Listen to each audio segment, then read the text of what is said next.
Dinikahi Gus Dingin, bab 49. Bertemu. Zaidan baru melangkahkan kakinya untuk masuk ke dalam mobil. Namun ia mengurungkan niatnya karena melihat David datang. Zaidan langsung menghampiri David dan bertanya di mana Aisyah. Assalamualaikum Dr. David, di mana Aisyah? Tanya Zaidan langsung to the point. David yang melihat adiknya Zaidan secara tiba-tiba ternyata kaget. Waalaikumsalam Gus. Loh, bukannya Aisyah sudah sampai di base camp? Tadi saya sendiri yang mengantarkannya pulang, ucap David bingung karena Zaidan bertanya dengan nada khawatir. Aisyah tidak ada di base camp, tadi saya sudah masuk ke dalam dan tidak menemukannya, ucap Zaidan membuat David heran karena dia sendirilah yang mengantarkan Aisyah. Walaupun tidak sampai di depan base camp, karena ada pasien urgen tadi. Mungkin Aisyah sedang jalan-jalan di sekitar ini, mari masuk dulu Gus, ucap David dengan tenang walaupun hatinya khawatir memikirkan di mana Aisyah berada. Saya akan mencari Aisyah di tempat kegiatan kalian, seru Zaidan menolak ajakan David. Aisyah gak ada di sana, karena saya orang terakhir yang berada di sana Gus. Setelah mengobati pasien, saya kembali ke sekolah untuk mengambil peralatan saya yang tertinggal. Lanjut David menjelaskan kondisi terakhir di tempat kegiatan. Terus istri saya di mana? Tanya Zaidan menatap David dengan tatapan mengintimidasi. Sebaiknya Gus Zaidan tunggu Ais di dalam saja Gus. Mungkin Ais lagi ada keperluan mendadak, ucap David mengajak Zaidan untuk masuk ke dalam base camp. Awalnya Zaidan menolak, tetapi karena paksaan dari David, akhirnya ia menurut. Saat ini Aska tengah mencari Aisyah di tempat kegiatan dan di sekitarnya. Semua bawahannya dikerahkan untuk mencari istri dari sahabatnya itu. Dapat titik terang? Tanya Aska pada bawahannya dan dibalas dengan cepat oleh mereka. Aska mendengus kesal, bawahannya sama sekali tidak bisa diandalkan. Ia tahu betul jika Aisyah tidak ditemukan sampai sore ini, maka Zaidan akan mengamuk kepadanya. Di base camp pada pukul 17. Zaidan terus melirik jam tangannya yang terus berputar. Sesekali ia menelpon Aska untuk bertanya apakah ada kabar tentang istrinya. Namun ia tidak mendapatkan kabar apapun. Zaidan hendak turun tangan dan mencari keberadaan Aisyah. Namun langkahnya terhenti saat melihat dokter muda dan cantik yang tak lain adalah Aisyah. Aisyah berjalan lunglai, tubuhnya sangat lemah. Namun, ia masih menguatkan diri untuk terus berjalan sampai akhirnya tubuhnya luruh ketika sampai di depan base camp. Zaidan yang melihat hal itu langsung berlari dan menangkap tubuh mungil Aisyah. Bi, kamu kenapa? Tanya Zaidan khawatir sambil menepuk pelan pipi Aisyah. Rekan sejawat Aisyah langsung menghampiri mereka berdua, terutama David dan juga Amel. Bawa masuk ke base camp dulu Gus, ucap Amel dan langsung dituruti oleh Zaidan. Zaidan menggendong Aisyah dan membawanya ke kamar di dalam base camp. Amel langsung mengambil stetoskop dan memeriksa keadaan Aisyah. Ia juga ngecek suhu tubuh Aisyah yang sangat tinggi. Suhu tubuhnya 38,5 derajat. Ucap Amel setelah melihat termometer yang ia letakkan di mulut Aisyah. Aisyah mengalami dehidrasi dan membuat suhu tubuhnya naik. Ucap Amel pada Zaidan yang dari tadi menunggu hasil pemeriksaan Aisyah. Apakah istri saya baik-baik aja dok? Tanya Zaidan menggenggam tangan Aisyah dengan lembut. Aisyah akan baik-baik saja Gus. Dia cuma dehidrasi dan belum ada asupan makan yang masuk ke dalam perutnya. Gak ada yang perlu dikhawatirkan. Ucap Amel tersenyum ramah. Nanti setelah Aisyah bangun, kami akan mengantarkan makanan ke sini. Dan ini obat penurun panas Aisyah serta vitaminnya Gus. Saya permisi dulu. Lanjut Amel membiarkan sepasang kekasih itu sendirian. Zaidan mengangguk lalu mengucapkan terima kasih. Ia juga menelpon Aska dan memberitahu bahwa Aisyah sudah ketemu. Bi, kamu udah janji sama Mas untuk gak sakit? Sekarang kenapa kamu sakit? Ucap Zaidan dengan suara serak. Ia menyesal telah lalai dalam menjaga Aisyah. Selang beberapa menit, Aisyah terbangun. Ia menyengat-nyitkan dahinya dan membuka matanya lebih lebar. Ia kaget saat Zaidan muncul di depannya. Bi, apa yang kamu rasakan sayang? Minum dulu ya. Ucap Zaidan langsung mengambil segelas air minum yang telah disediakannya. Ada yang sakit? Kenapa kamu gak makan, Bi? Tanya Zaidan. Aisyah sedang malas menjawab pertanyaan dari siapapun yang ia butuhkan saat ini hanyalah istirahat. Makan dulu yuk. Lanjut Zaidan membantu Aisyah untuk duduk di tepi ranjang. Aisyah menggelengkan kepalanya. Ia sedang tidak ingin makan apapun. Kalau nggak makan, gimana mau minum obat, Bi? Kita pulang ke Jakarta ya, seru Zaidan membujuk Aisyah untuk makan. Namun Aisyah bersikeras untuk tidak makan. Aku lemas, ucap Aisyah memejamkan matanya. Suhu tubuhnya yang tinggi membuat mata Aisyah panas dan ingin sekali terpejam. Kita ke resort ya sayang, di sana lebih nyaman daripada di sini. Dan setelah kamu pulih kita akan pulang ke Jakarta, ucap Zaidan masih memegang piring di tangannya. Aisyah masih menggelengkan pelan. Saat ini ia tidak ingin pergi kemanapun. Zaidan menghela nafasnya kasar, ia berpikir sikap Aisyah terlalu kekanak-kanakan. Makan dulu Bi, kalau kamu gak makan gimana mau sembuh? Bujuk Zaidan mengelus puncak kepala Aisyah.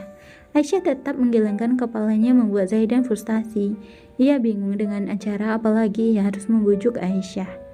Kalau kamu gak mau makan, gak ada lagi ikut kegiatan sukarelawan, putus Zaidan dengan nada ketus membuat Aisyah mendengus kesal dan akhirnya mau makan. Iya, aku makan, ucap Aisyah lemas. Zaidan tersenyum lalu mulai menyuapi bidadarinya dengan perlahan. Sampai di suapan ketiga, Aisyah merasa mual dan ia tidak ingin melanjutkan makannya. Udah mas, aku mual, rengek Aisyah seperti anak kecil. Zaidan meletakkan piring di atas nakas, kemudian ia mengambil obat penurun panas untuk diminumkan ke Aisyah. Minum obatnya dulu ya Bi, ucap Zaidan menyerahkan satu tablet paracetamol pada Aisyah. Aku gak bisa minum obat itu mas, ucap Aisyah menolak untuk minum obat. Kenapa? Tanya Zaidan menatap intens manik hazel Aisyah. Itu tablet, aku gak bisa nelennya kecuali digerus atau giling, jelas Aisyah. Lalu ia memang tidak bisa meminum tablet utuh karena pasti obat tersebut akan tersangkut di tenggorokannya. Zaidan terkejut mendengar penjelasan Aisyah. Ia terkekeh dan meledek bidadarinya. Ternyata dokter lulusan terbaik universitas terkenal di US tidak bisa menelan tablet, ledek Zaidan menahan tawanya. Gak ada hubungannya, ucap Aisyah ketus. Zaidan hanya tersenyum melihat Aisyah kesal. Zaidan keluar untuk mengambil mortar dan stamper, alat yang digunakan untuk menggerus obat. Selang beberapa menit, ia kembali dengan membawa alat tersebut dan langsung menggerus satu tablet paracetamol. Ini Bi, udah mas gerus, ucap Zaidan menepuk pelan pipi Aisyah yang tertidur. Dengan berat, Aisyah membuka matanya. Zaidan membantu Aisyah untuk duduk dengan perlahan dan memberikan obat yang sudah ia gerus agar diminum oleh Aisyah. Pahit mas, ucap Aisyah cemberut sambil menyandarkan kepalanya di dada bidang Zaidan. Kalau mau manis ya gula Bi, celetuk Zaidan mengelus pelan kepala Aisyah dengan lembut. Kita ke resort aja ya Bi, kalau di sini mas nggak bisa peluk kamu, lanjut Zaidan dan tidak mendapat jawaban dari Aisyah. Zaidan melirik sekilas ke arah Aisyah, ternyata bidadarinya sedang tertidur pulas. Kamu sebenarnya habis dari mana Bi? Kamu tahu nggak, kamu udah bikin mas panik, ucap Zaidan mengelus pelan kepala Aisyah. Lalu ia meletakkan kepala Aisyah secara perlahan. Ia tidak ingin mengganggu tidur bidadari cantiknya itu. Bab 50. Mencari tahu kebenaran. Zaidan keluar dari kamar dan meninggalkan Aisyah yang tertidur pulas sendirian. Zaidan menghela nafasnya dengan lega dan mengucapkan syukur karena telah bertemu dengan sang istri. Alhamdulillah, terima kasih ya Allah, ucap Zaidan memejamkan matanya sejenak. Lalu ia merogoh sakunya dan menelpon Aska untuk menyiapkan resort dan menemuinya. Ia ingin mengajak Aisyah untuk tinggal di resort walaupun di sini banyak dokter, tetapi tetap saja Zaidan tidak percaya dengan mereka. Ia merasa Aisyah akan merasa aman jika tetap berada dalam pantauannya. Setelah menghubungi Aska, Zaidan berjalan untuk menemui David dan meminta izin untuk membawa Aisyah ke resort. Walaupun ia suaminya, tapi tetap saja di acara kegiatan ini Davidlah ketuanya. Assalamualaikum Dr. David, bisa bicara sebentar? Tanya Zaidan datar. Waalaikumsalam Gus, bisa, jawab David tersenyum ramah. Mereka berdua berbicara, agak ke tepi di dekat dinding. Saya ingin membawa Aisyah ke resort dan setelah pulih saya akan membawa Aisyah ke Jakarta, ucap Zaidan serius membuat David bimbang. David bimbang harus mengizinkan Aisyah dibawa oleh Zaidan atau tidak. Di satu sisi ia tidak bisa mencegah Zaidan untuk membawa istrinya, dan di sisi lain mereka membutuhkan Aisyah untuk keterlangsungan kegiatan tersebut. Karena sifat Aisyah yang penyayang anak-anak membuat David bimbang harus mengizinkan Aisyah untuk pulang ke Jakarta atau tidak. David menghela nafasnya dengan pelan. Begini Gus, jika ke resort saya tidak akan mencegah Anda untuk membawa The Ais. Tetapi jika pulang ke Jakarta saya rasa berat karena kami akan sangat membutuhkan Aisyah untuk program vaksin masal anak-anak. Jelas David bimbang. Saya tidak bisa membiarkan Aisyah untuk tinggal di tempat seperti ini. Lihatlah akibatnya, dia sakit dan kalian juga tidak bisa menjaganya dengan benar. Lanjut Zaidan menatap intens manik mata David. David kembali menghela nafasnya. Ia akui ucapan Zaidan ada benarnya, karena ia lalai dalam mengawasi apakah Zaidan sudah makan atau belum. Apakah Aisyah sudah makan atau belum? Bagaimana ya Gus? Kalau nggak seperti ini aja, silahkan Anda bawa Aisyah ke resort. Setelah pulih, Aisyah akan tetap tinggal di resort dan saya akan memastikan bahwa Aisyah akan baik-baik saja. Lanjut David dengan ekspresi wajah yang sulit dijelaskan. Saya akan pertimbangkan. Jika keadaan Aisyah semakin parah, maka saya akan tetap membawanya pulang ke Jakarta. Saya permisi dulu, pamit Zaidan yang mengambil keputusan sepihak. David hanya menggelengkan kepalanya saja melihat tingkah suami dari cinta pertamanya yang sangat menyayangi Aisyah. Kalaupun keputusanmu sepihak untuk apa? Bertanya pada aku, gumam David sendu. Zaidan kembali masuk ke dalam kamar dan mengangkat tubuh mungil Aisyah dengan sangat hati-hati. Ia tidak ingin Aisyah terjaga dari tidurnya. Aisyah menggeliat, namun karena suhu tubuhnya tinggi membuat Aisyah tetap terpejam. Zaidan memasukkan Aisyah ke dalam mobil mewah miliknya setelah berpamitan dengan seluruh rekan kerja Aisyah. Para rekan kerja Aisyah ingin sekali mencegah adik kesayangan mereka dibawa pergi oleh suaminya. Zaidan menunduk sambil tersenyum tipis, lalu ia masuk dan duduk di sebelah Aisyah dengan kepala Aisyah yang menyandar pada dada bidangnya. Mobil hitam mewah tersebut melaju dengan kecepatan tinggi menuju resort yang sudah disiapkan oleh Aska. Zaidan juga meminta pada Aska untuk mencari dokter wanita yang sedia jika dipanggil karena Zaidan tidak ingin istrinya disentuh oleh pria lain selain dirinya. Aska mengangguk dan menyarankan Amel yang menjadi dokter pribadi untuk Aisyah dan langsung disetujui oleh Zaidan. Ia juga meminta untuk mencari tahu kemana istrinya pergi. Mobil Zaidan tiba di resort mewah bintang 5. Zaidan langsung turun dan menggendong Aisyah untuk menuju kamar mereka. Mereka berdua disambut oleh staf resort dengan membungkukkan badannya selama 5 menit. Di antara staf resort tersebut ada yang bisikkan mengenai Zaidan dan langsung ditatap sinis oleh Zaidan. Akhirnya mereka sampai di depan pintu kamar. Zaidan memerintahkan pengawalnya untuk tetap berjaga di luar pintu dan tidak ada yang boleh masuk sebelum diperiksa. Zaidan merebahkan Aisyah secara perlahan. Aisyah sesekali mengeliat membuat Zaidan menghentikan nafasnya sejenak. Ia tidak ingin mengganggu tidur bidadari cantiknya itu. My angel, ucap Zaidan mengacup puncuk kepala Aisyah lalu ia keluar kamar dan mencari tahu kemana Aisyah pergi.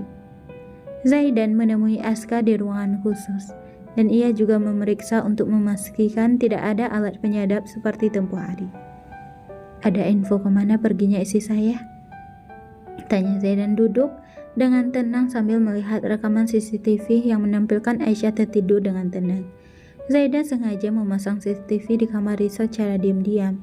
Bukan tanpa alasan, Zaidan tidak ingin terjadi sesuatu pada istrinya itu. Kata orang suruhan gua, mereka hanya menemukan pita kuning ini, ucap Aska menunjukkan pita berwarna kuning yang diyakini milik Aisyah. Zaidan mengamati pita tersebut. Ia teringat bahwa pita kuning itu memang milik Aisyah karena gadis itu sering sekali mengikatnya pada barang-barang miliknya. Ini punya Aisyah, di mana kamu menemukannya? Tanya Zaidan menatap Aska dengan serius. Di jalan buntu, tak jauh dari base camp mereka. Tapi apa lo yakin itu punya Aisyah? Tanya Aska memastikan bahwa pita tersebut memanglah milik istri sahabatnya. Iya, ini milik Aisyah karena ada inisialnya ini pita. Ucap Zaidan mengangguk pasti dan menunjukkan inisial pita tersebut. Tetapi itu huruf CH sedangkan Aisyah berinisial A. Lanjut Aska masih tidak yakin dengan ucapan Zaidan. Itu pita milik Aisyah. C untuk Claudia, dan H untuk Helen sahabatnya di LA. Jelas Zaidan datar. Oh, ucap Aska singkat. Ia berkomunikasi dengan bawahannya lewat layar iPad untuk mencari tahu mengapa Aisyah bisa nyasar sampai ke jalan buntu tersebut. Zaidan masih mengamati Aisyah yang tertidur dengan sangat pulas. Perlahan lengkung bibir Zaidan tertarik dan perlihatkan senyum manis miliknya. Aska yang melihat Zaidan tersenyum langsung meledeknya. Kapan lagi bisa meledek pemimpin sekaligus pemilik perusahaan Malik Group? Hati-hati kesambet, gue pernah dengar mitos kalau orang kebanyakan senyum tanpa sebab, bisa jadi orang tersebut terkena penyakit gangguan jiwa. Ucap Aska bercanda dan tertawa kecil membuat Zaidan menatapnya dengan tajam. Awas loh, jadi suami takut istri. Ledek Aska membuat Zaidan melemparkan pena yang ada di saku jasnya. Santai bro, gue cuma bercanda. Kayaknya gue benar-benar bakal kehilangan Zaidan si gunung es. Karena saat ini yang berada di depan gue adalah Zaidan yang sangat amat bucin pada istrinya. Aska masih terus meledek Zaidan. Ia sengaja mencairkan suasana agar tidak terlalu tegang. Setelah puas meledek sahabatnya itu, ia kembali fokus pada tugasnya untuk mencari tahu mengapa Aisyah pergi ke jalan buntu. Apa gadis itu tersasar? Tapi jarak dari tempatnya berada dan basecamp sudah sangat dekat, pikir Aska bingung. Aska terus mengamati setiap pergerakan anak buahnya, dan pandangannya tertuju pada sebuah jam Rolex berwarna hitam. Ternyata benar dugaan gua, batin Aska.